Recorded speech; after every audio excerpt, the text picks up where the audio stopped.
আজকে আমি বানাবো সেমাইয়ের উপমা। Hello everyone, welcome to moms kitchen. প্রথমে আমি কড়াইয়ে জল দিয়ে দেব। জলটা একটু গরম হলে তাতে সেমাইগুলি দিয়ে সিদ্ধ করে নেব। তারপর একটা বড় ছাঁকনিতে করে ছেঁকে নেব। এবারে কড়াইয়ে তেল দিয়ে 1 চামচ কালো সর্ষে আর কারি পাতা ফোড়নে দেব। দিয়ে একটু নেড়ে চেড়ে সবজিগুলি দিয়ে দেব। গাজর, বিনস আর পেঁয়াজ। কিছুক্ষণ নাড়াচাড়া করে দুটো কুচনো লঙ্কা দিয়ে দেব। লঙ্কাটা আমি আগে দিতে ভুলে গেছিলাম, তাই পরেই দিয়ে দিলাম।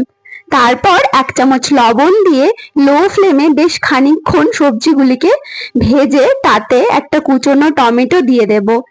দিয়ে আবারও কিছুক্ষণ নাড়াচাড়া করব যাতে টমেটোটা ভালোভাবে সিদ্ধ হয়ে যায়। সবকিছু ভালো মতো ভাজা হয়ে গেলে এবারে আমি সিদ্ধ করা সেমাইগুলি দিয়ে দেব। তারপর নেড়ে চেড়ে সমস্ত সবজিগুলির সাথে মিক্স করে নেব।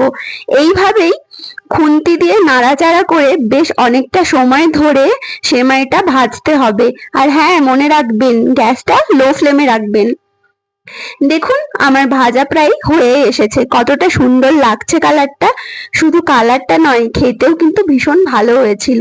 ভিডিওটি যদি আপনাদের ভালো লেগে থাকে তাহলে লাইক, কমেন্ট এবং সাবস্ক্রাইব করে দেবেন। আর ফেসবুক থেকে দেখলে পেজটি ফলো করে দেবেন। Thank you for watching.